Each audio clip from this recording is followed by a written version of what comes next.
This is Corinne. And this is Ayanni.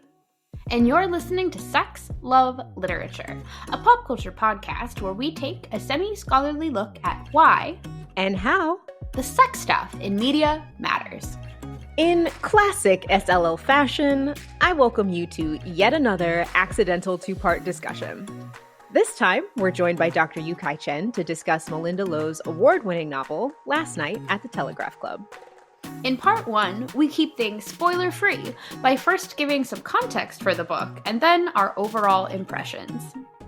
Have you already read Last Night at the Telegraph Club? Or perhaps did we convince you to check it out? Let us know on Instagram and on Tumblr at Sex Love Lit Podcast. And don't forget to subscribe to and rate our show on Apple Podcasts, Spotify, or any of your other favorite podcast platforms. Plus, if you have a moment, leave us a review. It can really help convince people to check out the show. And give us some points with the almighty algorithm. All right, let's get started. Hello, SLL listeners. Welcome to another episode of Sex, Love, Literature. We are so excited that you decided to tune in and listen to us today. This episode is actually kind of special for a couple reasons. First of all, I am cat sitting for my brother, which means number one, I'm recording in a different space, but also may mean that some point during our episode, you may hear our ancient family cat, Stripe. She is 20 years old. Oh, wow. And filled with screams. So if at some point I'm talking and you hear, it's not, no one's dying. It's just Stripe and she has things to say. But the second reason that this episode is super exciting is that we have a guest. Hello. So it is our pleasure to introduce to you Dr. Kai Chen. Own it, Kai. Own it. Oh we are all doctors in this episode, know, okay? right? So we'll own it. But Kai, who are you? Why are you on this show? Why are you joining us today? Because I love sex, love, literature, all three combined. So I'm currently a postdoc associate at University of Florida, where I know both Ayanni and Corinne went to previously. And during my postdoc first year there, that's where I met Corinne and was learned about this lovely podcast.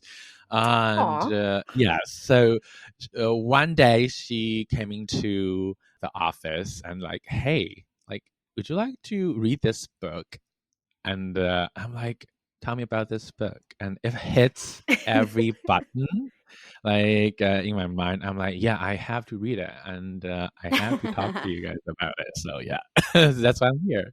I love these kind of moments of synergy when we meet people and it's like, oh, you're gonna be a guest on our show one day. You don't know it yet, but like it's going to happen. Yes. So just to let you brag about yourself a little bit, and then we will definitely dive into talking about our text for the day, Last Night at the Telegraph Club, which of course we will give an opening to and a synopsis and all that kind of stuff for those of you who are like, what, a book? Don't you guys talk about TV and K-dramas all the time? But so Kai, what's your research about? What kind of things are you looking at? Feel free to tell us a little bit about your dissertation. Yeah, so I received my doctoral degree in media studies from the University of Colorado Boulder, where cold. at the foot of the Rockies, which is a big change of scene after like Florida, where a university where I got my master's degree in women's studies at UF. So, but my research right now looks at how digital technologies as infrastructure for the politics and the possibility of care in the queer communities. So, my latest project has been looking at the different types of podcasts hosting by gay men and how they talk about care and sexuality the formation of discourse and politicizing certain things and apoliticizing other things. So Ooh. these are the interests that I'm trying to explore right now. Yeah. That's really interesting. Yeah, that sounds so cool. Yeah, just because I'm like kind of terminally online, so I was like, I've been listening to so many like gay men talk about themselves, I'm gonna write about them. Honestly, like when you're a media scholar, that's a lot of what happens. It's like, wow, I've been watching / reading / listening to a lot of X. I guess I'll write about it now. God, Yeah. I am gonna get stuck writing about K-dramas at some point. This is gonna happen. Girl, you keep dodging You it. need to. And C-drama too. Like, Yeah. what? There's one CFP that I know specifically that I'm not going to shout out on the show that you need to be putting an abstract together for, but Yeah, you know. you're right. Okay. I'm just saying. Just saying. Well, Kai, I'm so excited to have you on the show because thank you so Corinne much has for having me. Oh, it's our pleasure because Corinne has said so many wonderful things about you. And I was jealous that she get to have fun with new people in Florida that I haven't met yet. So I'm so glad that you're here to talk with us about Last Night at the Telegraph Club by Malinda Lo. But before we dive into our discussion, it's time for our wonderful opening segment, What's Sparking Joy? Corinne, what is What's Sparking Joy? What's Sparking Joy is when we talk about something that we are currently watching, reading, or listening to that is currently sparking joy for us. So, Ayanni, do you want to start us off with something that you are currently enjoying? Absolutely, I will start us off because you're so good at doing the little like opening synopsis. So I've been watching Kevin Can Fuck Himself on Netflix. This was originally a show that ran on AMC for 2 seasons, I think in like 2021. And when it came out, I was interested in it because the actress who played Alexis in Schitt's Creek is the main character. What's her name? Is it Annie Murphy? Is that her name? Yeah, I think that's her name. Mm-hmm. Yeah. So Annie Murphy plays the lead. And what the premise is that she is a woman who is married to one of those like single camera comedy kind of guys. So like think King of Queens, those kinds of shows. Yeah. And because he's the focus of this comedy, she's always like the butt of the joke or put to the side or no one really pays attention to her. And the way that this show works, it's so fascinating, is when Kevin or his friend Neil or Kevin's father is on the screen, it's like this single focus, single camera comedy. But as soon as they leave, it turns into this dark multi-camera dark comedy that focuses all on Allison, that's her character name, as the main character. And it's super interesting the way they play with like genre and tone and color. And I honestly started watching it because I needed something in English to watch while I was folding laundry because I couldn't focus on subtitles. That's absolutely a struggle, Yeah, you know, because there's like a million things that I'm watching that have subtitles. And I was like, I need to be able to listen, even though I still have the subtitles on because, But I really like it. It's really good. And I'm appreciating the play with genre, the way they're thinking about friendships between women, the way it's like critiquing that kind of comedy and what is accepted from the kind of like buffoon husband in these kinds of shows. So it's super interesting. I'm liking it a lot. I'm like halfway through the season finale of season 1. And then I'm going to go on to season 2. Oh, there she is. Oh, there she is. Hi, baby girl. So that's Kevin Can Fuck Himself. And just a super quick shout out to the last show that I talked about. She is determined. But last, What's Sparking Joy, I talked about this anime called Mayonaka Punch, which I just want to quickly highlight that I was absolutely right that I was going to adore it. And it's made me cry multiple times, even though it's a silly show about YouTubers. I don't know. I just relate to it. I'm like, I too would like 1 million subscribers, actually. I think that'd be great, you know? So those are the shows that are sparking joy for me. And I'm going to go on mute really quickly to take care of the ancient cat that's screaming. But in the meantime, Corinne, what is sparking joy for you? So currently sparking joy for me is the Chinese drama Are You the One?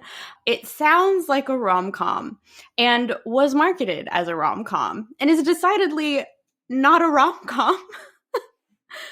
So the setup for it is so it's a historical, and the setup for it is there's this prince who is like a general and is taking care of like a state, but he's at odds with the Empress Dowager and is like very much in danger at all times, but he's also been feuding with this bandit named Lu Wen, and the drama opens with him being like, I got it. I know exactly how to like catch this bandit.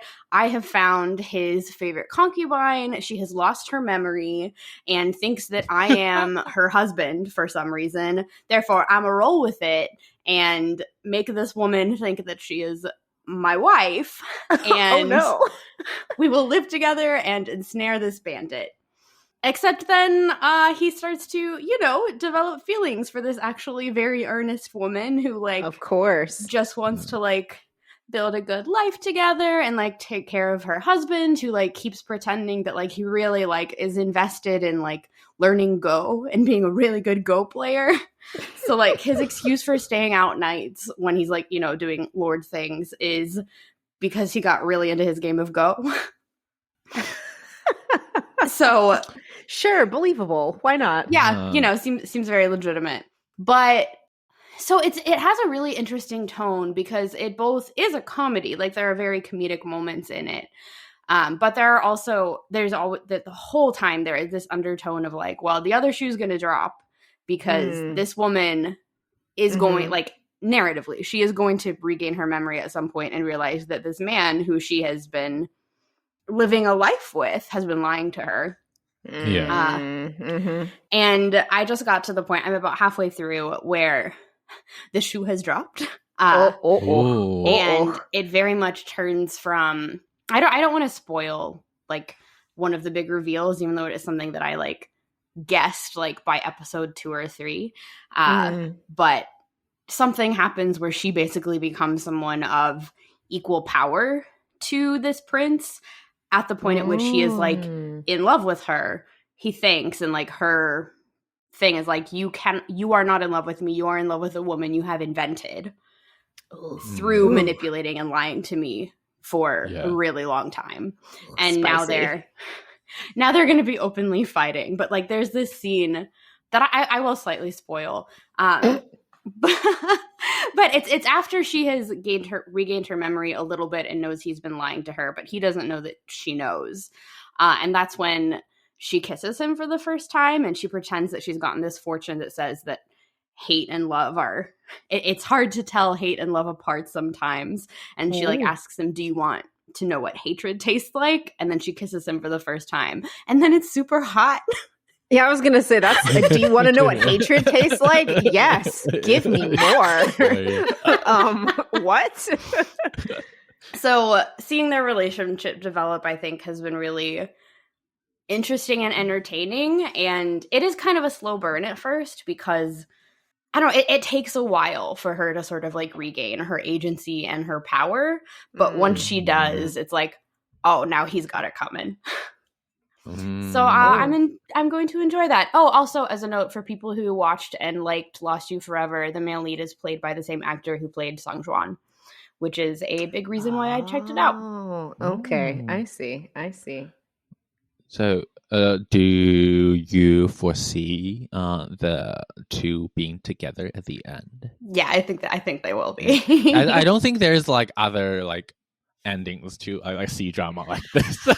Well, I don't think they would have marketed it as a rom-com if they expected it to be a tragedy. That's true. Yeah, But- the genre have to, no.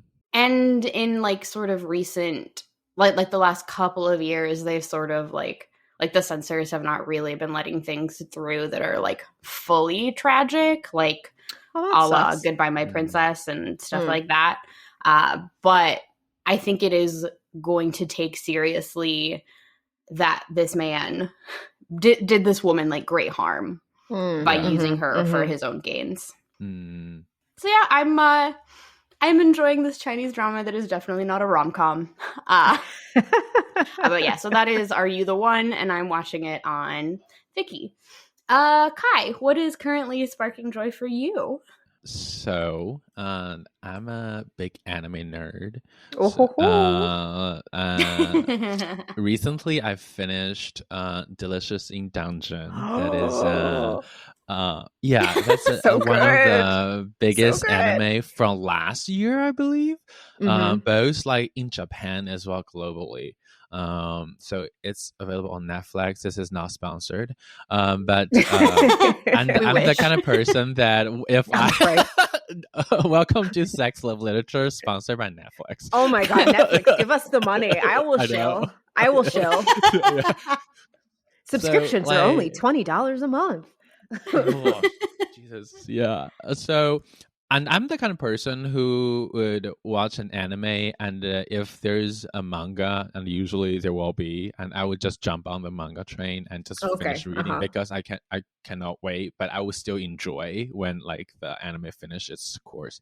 So, it's a very cute kind of Dungeon and Dragon based high fantasy at its shell, where you have this tall man, which is like the term there for human, half-elf, and dwarf, decided to save their friends from an incident happening in dungeon. But the problem is they ran out of food and money.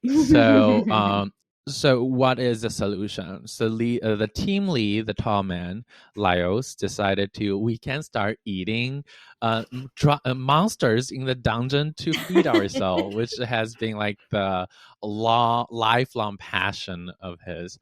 So it's a very silly kind of a comedy at the beginning, and then as the story unpack, there's a lot more discussion of ecology and later about the whole idea about dungeon become this allegory for human desire.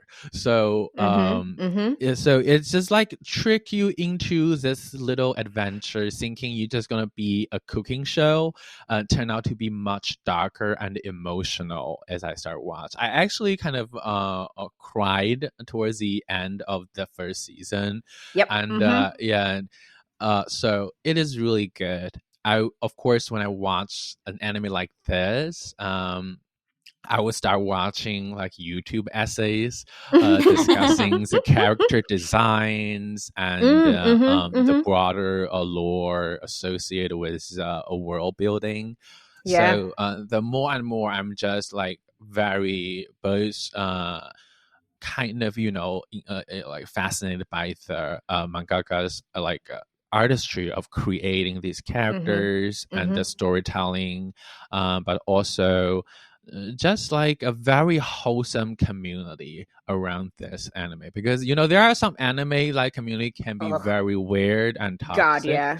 Yeah, but this one is just cute because they were like, yes, let's cook. And also funny thing, there's a lot of male gaze in this anime, but it's the fan service is from the dwarf man who's always like doing the fan service, which is like one of the most like funny thing to me, because it's so funny. Yeah, because dwarf is my favorite species, if you call it. So I'm like, oh, finally a show made for my gays. So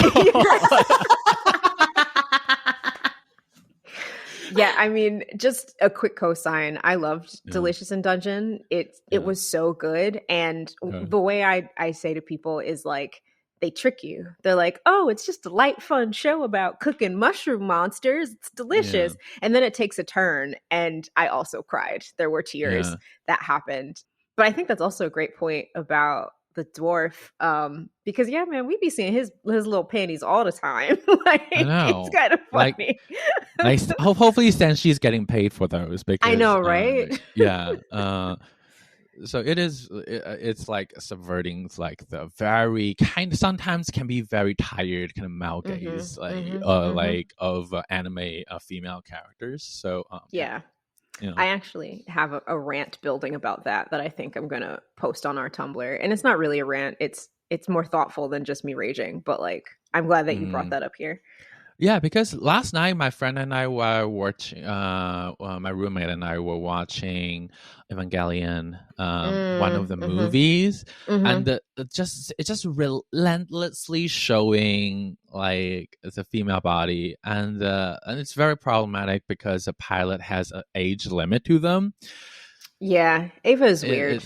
It's weird. So we were watching, even though we enjoy the show, like some of the devices is just like, no, we don't know why it's here. You know? Yeah. And I feel like I have to say, yeah, I also like Ava, but I feel like you're allowed to like something and think it's doing weird things at the same time, which is why we have this show, right? Yeah.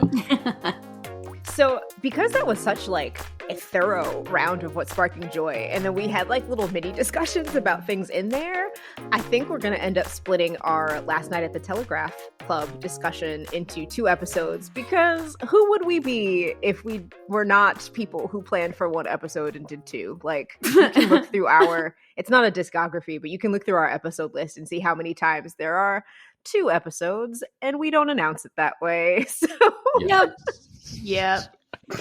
We should know better. Like, you asked me before we started if I thought it would be really 1 or 2. I really like did. Maybe you were like, we could do 1. We cannot. We know who we are. It's fine. And I'm here for it. Yeah. Yes, thank you, Kai, for being so here for this ride. Yeah. Anywho, why don't we launch in then into Last Night at the Telegraph Club? And Corinne, you had kind of suggested this be our spoiler-free episode to think about the book. So we'll kind of save some of our meatier discussion of Last Night at the Telegraph Club till the next episode. But if you haven't read the book, this is actually a great episode for you to listen to kind of get a sense for what it's about and some of our overall feelings for it. So, Corinne, this is not to like put you on the spot, but this is a text that you're bringing to the table because it's one you've taught a lot in your classes, right?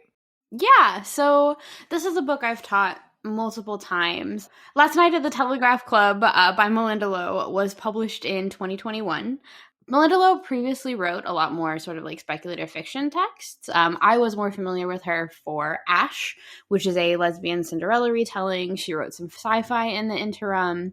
And then Last Night at the Telegraph Club is historical fiction. It won a ton of awards the year it came out, including the National Book Award for Young Adult Literature, the Stonewall Book Award for Young Adult Literature, and the Asian/Pacific American Award for Youth Literature, among others. Like, this book kind of swept that year. And I have found it a very interesting book to teach because it has some, I don't know, it just has so many layers going on. It's good for thinking about genre because of the historical fiction.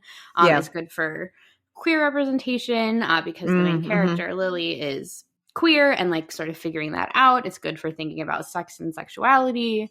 It's good for thinking about intersectionality because Lily is Chinese American. There's just so many pieces of it that you really can't run out of things to talk about. Which is why we're doing 2 episodes, right? Yes. Yes. So to give a little bit of a synopsis of Last Night at the Telegraph Club, we've pulled the blurb from the inside cover, which I will now read to you.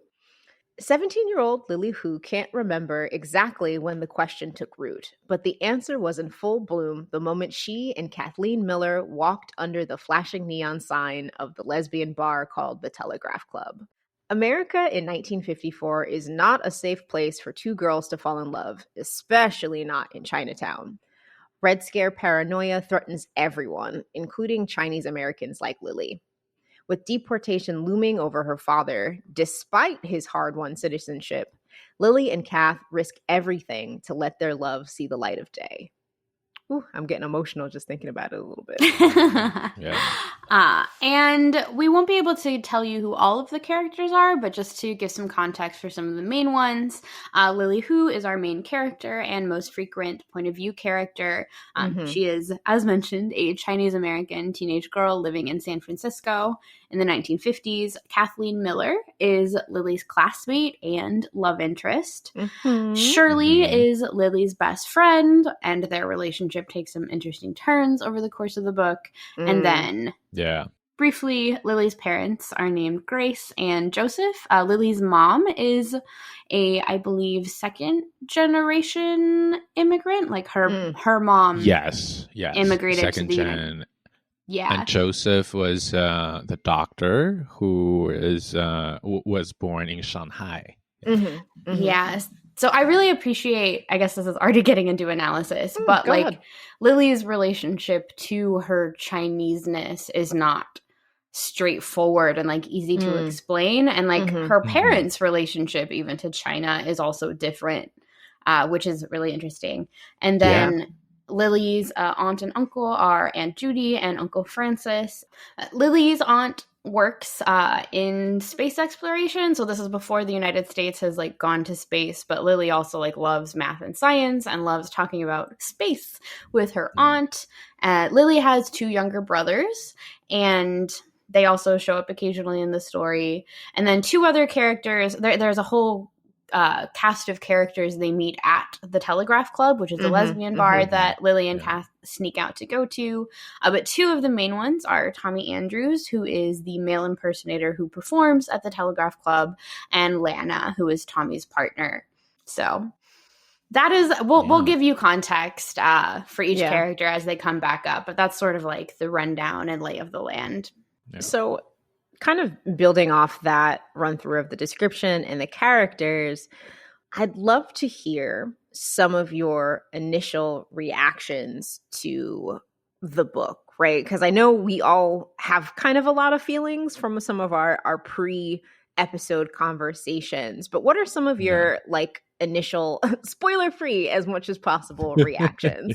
Kai, do you want to start us off? Okay, so my first reaction, not even impression, it's a reaction, is just like 5-page in. So I know this is supposed to be the spoiler free section, but this is not contingent to like to the plot. So there's one thing where like Lily started to realize this blossoming like sapphic like desire in her, and she's eating a drumstick, and a fried chicken. She's eating fried chicken. I love fried chicken. Like, and she is like the back of the heel of one of the girls, and she looked down, then look at the tendon in the fried chicken. I don't know why this scene frightened me, because it kind of created this visceral kind of feeling of me first realizing like, oh, boys are beautiful. Like it's the same kind of scared and kind of this weird combination of feeling. And I have to stop reading for a little bit because I stopped right there because I was like, huh. But I absolutely have to say this book, the pacing of it is very different, because for me it's combination of teenage romance, but also a kind of tragedy accelerating towards the end. So well, it's not really a tragedy, but it's definitely a lot of chaos happening, unfolding. After reading it, I was really kind of surprised by how Lo can kind of weave all of these threads of history into this tapestry of queer love and a lot of visceral emotion was kind of bleeding through the pages. To me, it's a really lovely read to think about the is a coming to age of a queer kind of character, but also a kind of reminder of especially coming from like an Asian queer person's perspective, like, these kind of feeling and this kind of looming threat, right, the quote unquote threat that we impose in American society still exists. So it's a very complicated, bittersweet feeling that honestly I just want to read more about the characters, and not just like Lily and Kath, but also the parents and Jodie, and like how and Jodie, how they discover their relationship to as a society and like the community in general. So it's definitely a book like makes me want to read more. Yeah. It's funny. So like you said 3 things that I want to come back to, and who knows if I'll remember them all, but I will try. But I absolutely agree with you with kind of like the pacing of this book, because I feel like I knew from the beginning that the shoe was going to drop. So I was worried the entire time, but also like so enthralled with this first love story. And I will say, like, as I am settling into my auntie era at this point in my life, I often will get tired of some like first love stories. I'm like, okay, get these teenagers out of my face, right?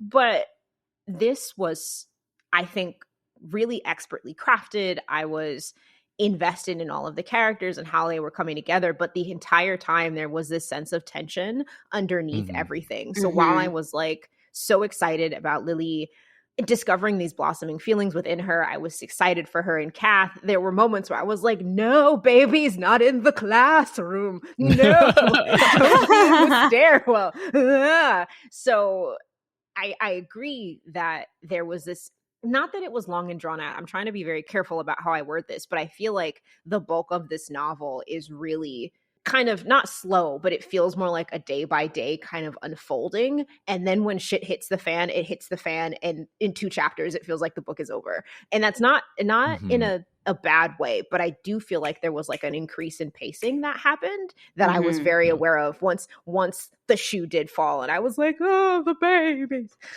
But I also wanted to comment on your kind of like feeling of wanting to know more about these characters. And I like 300% agree, because I think what Lo did here that was really excellent is that all these characters feel like they had fleshed full lives, even just like the side characters that we didn't really spend a lot of time with.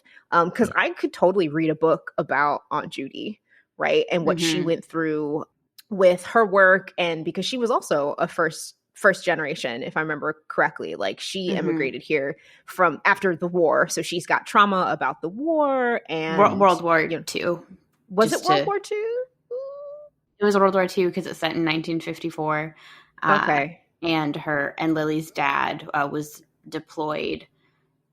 The way he got his citizenship was by being a doctor for the American Army. Yes. In China. I don't know why I thought that she was involved in like a different kind of like genocidal situation. But I think it's because brain. The context in which we in the United States learn about World War II often doesn't include much about Japan's invasion of China and how brutal that was. No, that's true. That's 100% true. No, you're absolutely right. I think in my brain I smushed it together with something else that is unrelated. But to kind of wrap that up, not to sit with my bad understanding of dates for too long, I think a lot of Lo's characters are super interesting in their own right and in how they relate to Lily and the things that Lily is going through. So yeah, I don't know. I really enjoyed reading last night at the Telegraph Club, even if it stressed me out.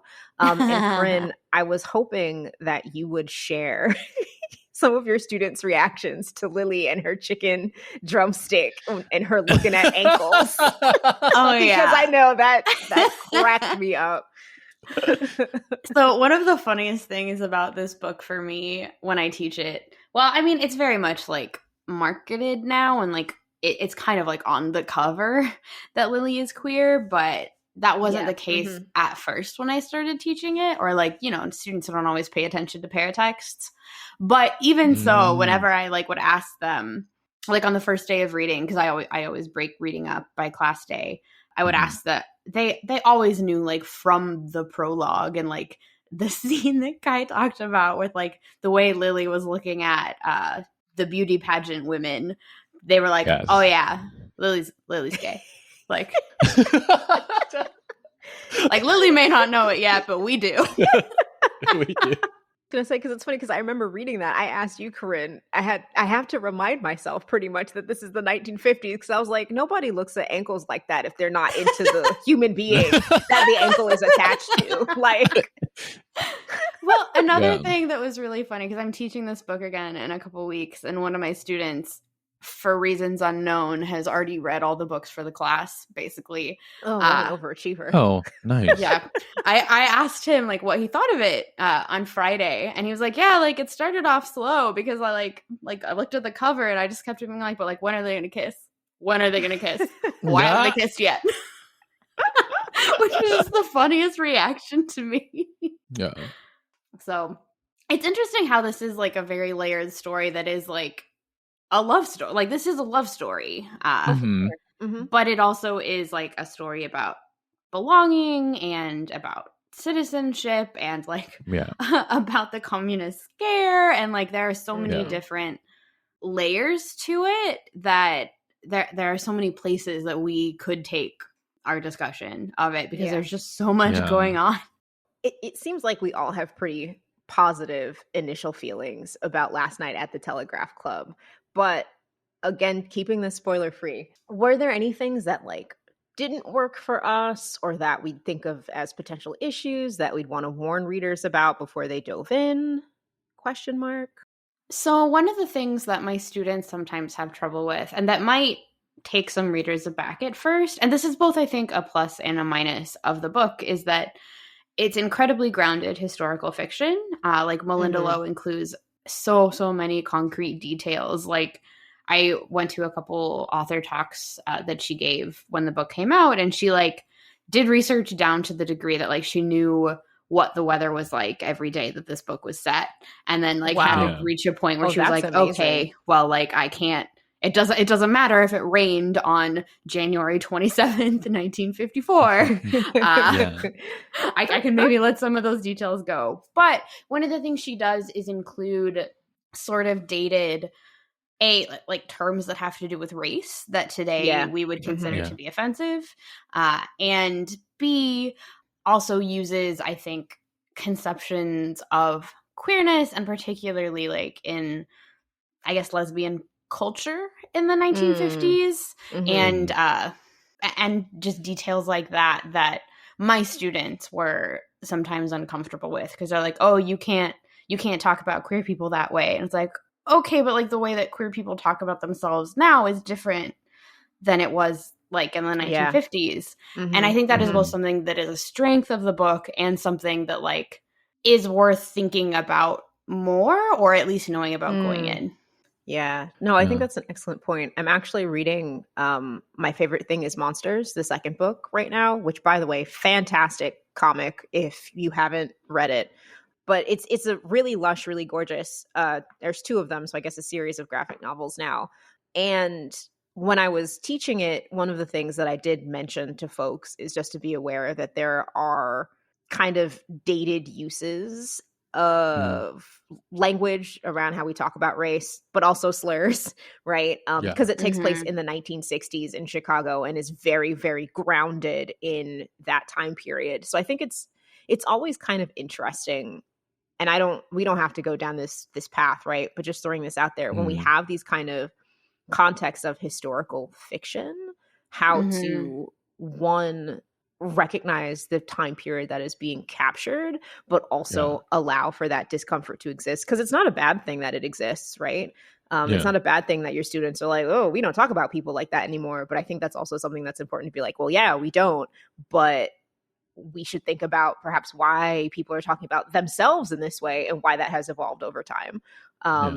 So I don't know. I just think that's such an interesting thing to think about, especially with a text like Last Night at the Telegraph Club.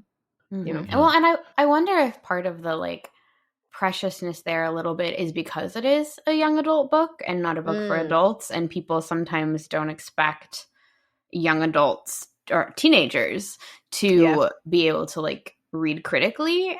And I think it would be unfair to like Lo is pretty clear about like when Lily is like, you know, experiencing a racism Yes. in the ways that like people talk about her or to her or whatever. So like Lo is pretty clearly indicating when that is happening and giving her readers the tools to understand the ways in which those things are problematic. And she also, you know, has like a really detailed afterword where she explains a lot of that and like sort of talks about the choices that she made. Yeah. For me, those kind of historical contexts are not really kind of, being like a very scholarly kind of a talk about in the narrative itself. So for me, like when I was reading this book, I was searching my mental archive to get a sense of the texture of the world they're living, right? What's like. I actually have to Google what's a tea lens dress look like, because there's some discussion of like the clothes they're wearing. I cannot like imagine. And I would think like if the target audience would be like American like teenagers of like right now, they probably don't know about those clothing either. So to me, one of the thing about is like the narrative definitely works and is very fulfilling by reading itself. However, it's going to become more rewarding if you are willing to take a certain steps, like to look up for the material that is in the book. It's gonna give so much kind of flash to the world. 100%. And another thing is like it's really, really cool because like I studied like Asian American immigration history for a little bit, and then like so there are language and terms that are being thrown into like describing the demographic of Chinatown, like the bachelors upstairs. Like it's very interesting. I'm like, oh, so she's talking about the bachelors because of the Asian Exclusion Act.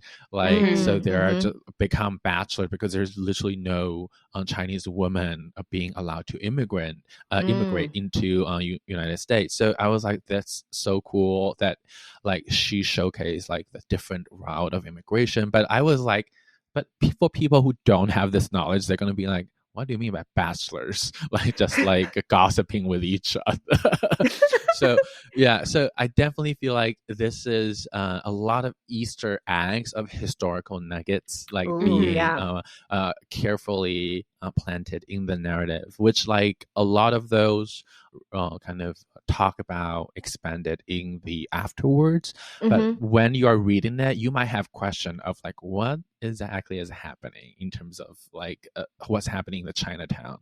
And I definitely want to say this is not really a book about resolution, like everything got resolved and you all have like a very kind of fulfilling kind of like happy ever after kind of feeling. It's there's a lot of longing, like never got fully addressed. So like if you are looking for a like happy ever after type of story, this is not it. I mean, that's an excellent point. It is not. It is not. It's like bittersweet almost, I think, I would say. But actually, there's one thing that you were talking about that I kind of want to like pick up on, and maybe we can use that to close out this non-spoiler episode. But something that I actually found really interesting, because I just bought my copy of Last Night at the Telegraph Club, towards... Last night. No, last night I bought it at the Telegraph Club, you see. But I think it's a relatively recent edition. Like I think I got it earlier this year or towards the end of last year or something. But there's a lot of, since Corinne, you mentioned paratext, there's a lot of teaching guides actually in this edition that I don't know are in your edition. I don't think I have any. I am cheated. As the one who teaches this book, I have been cheated out of teaching guides. So okay, well let me talk a little bit about the teaching guides. So first of all, you guys talked a bit about the afterword, but that I'm guessing that's the author's note where Lo goes into detail about the history and all that kind of stuff.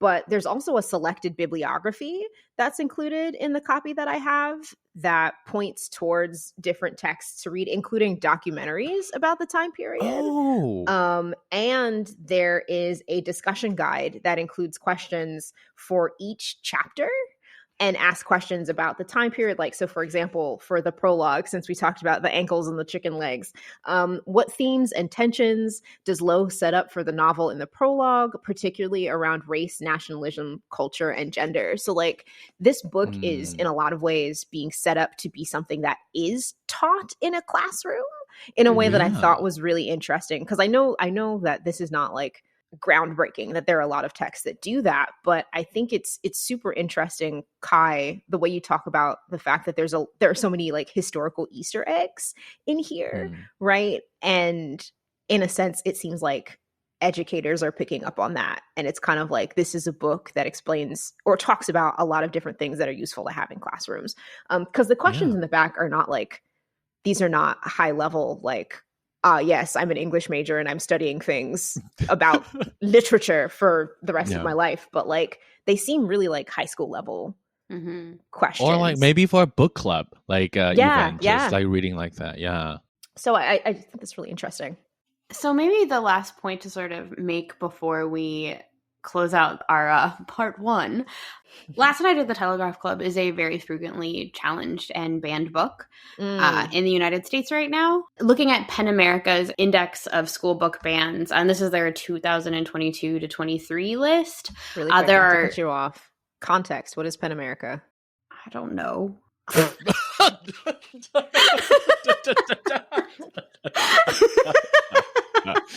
I more mean give context for the fact that they do this kind of work. PEN America is an organization that keeps track of a lot of the book bans happening in the United States. They also have a lot to do, or they're very concerned with free speech and like intellectual freedom, and they are one of the organizations that is bringing a lawsuit against one of the school districts in Florida that like went even more overboard in banning books than some other places. But so PEN America is a really useful site if you want to like look at where are these books being banned.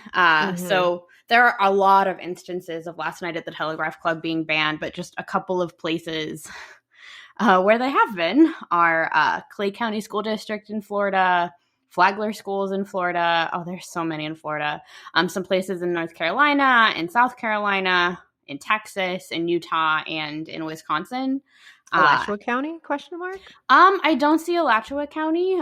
Good job, Gainesville. Yay! Yay! Well, I also think Alachua Wait, hold on County, a second. School district, it doesn't necessarily like translate to the county name, right? So sometimes that's the name. I don't see Alachua County, but also this is a little bit of an older list. And in the most recent sort of wave of book bans, a lot of schools just in Florida specifically got rid of all of their books and are only allowing books one by one as they are approved. So instead of like having their library and taking out books as they're challenged or banned, they took out all the books and are putting them back.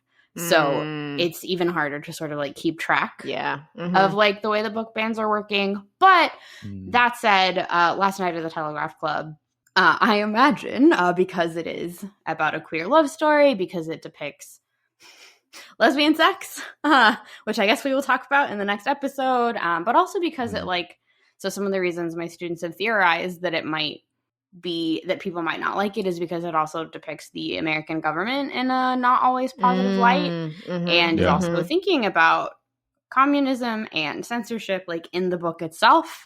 So like, I don't know, there's just a lot of I don't necessarily think that like every book that is challenged or banned is a good book. Like that's not like being challenged is not like a stamp of like this is excellent literature. But Last Night at the Telegraph Club is one that I think is really, really valuable that people should read because it's pretty great. Yeah. Support your local bookstores. Go buy Last Night at the Telegraph Club. So that's actually a great place to wrap up our spoiler-free discussion of this text, because it's really, I think, in a lot of ways setting up our spoiler episode, because we've already touched on a lot of the things I think that are going to kind of come back up over the course of that discussion. No. So just to kind of close us out, listen to part 2. unless you need to go read the book first, I totally understand. Go read it, speed read it, and then come back and listen to part 2. But before you go, we have a small update actually about places that you can find us on the internet. So as you well know, you can find us on our website, which is sexlovelitpodcast.com. And you can find us on Tumblr at sexlovelitpodcast. But we have recently updated our Instagram name to see if we can get unshadow banned. That would be really nice. So we are now at, that's the whole thing, Kai. I'll tell you about that off air. But we are now at Sex Love Lit Podcast. So it's pretty much the same if you're looking for us on the internet. Sex Love Lit Podcast, all one word. And yeah, I guess those are the places you can find us. I mean, we also have a Ko-fi if you'd like to send us some money at Sex Love Lit Podcast because you really enjoy the show and want us to like get great mics and stuff. But yeah, is there anything else we need to close out this episode before we go on to part 2? Kai, where can the people find you? Oh, that's important. Okay. I don't have many professional accounts set up yet, but you can find my information page at UF University Writing Program. That's where you can find my profile.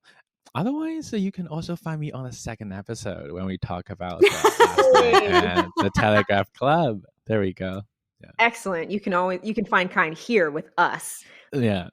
Oh, and I guess I will include links to Pen America and some of the other things we discussed in our show notes. So feel free to scroll down to those for interesting, I guess, things to read about, including links to buy Last Night at the Telegraph Club, I guess, because why not?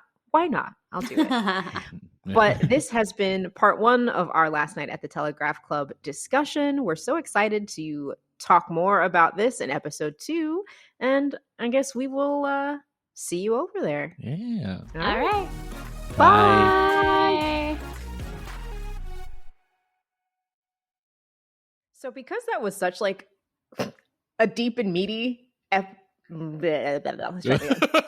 also deep and meaty made me laugh. So I was going to say it another way.